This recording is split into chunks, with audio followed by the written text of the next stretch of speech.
Roderick. I'm the owner of CR Roderick Excavating and Drainage. The majority of our work is subsurface drainage. We do commercial excavating, building lots, and just recently we purchased a DD100 bulldozer.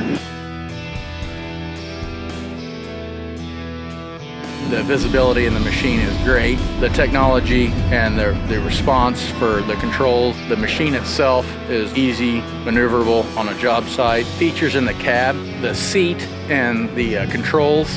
Definitely feels like, to me, almost being in an excavator. Everything is just right there on both joysticks, very responsive. Just being able to see the blade, you can see, everything basically turning your head side to side. It's not a challenge to see what you're trying to do or what you're trying to achieve. The button for racking the blade, I really like that. That makes the blade shake to where you're not wearing yourself out to get the dirt off the blade. The camera is nice. It does have a good visibility with it, where you don't have to turn around and break your neck all day long.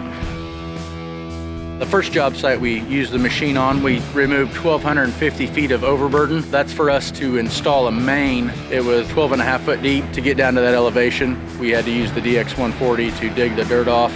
And then we used the DD100, of course, to push it back on, and did it in about a day and a half less than what I had figured. So I was very pleased with that.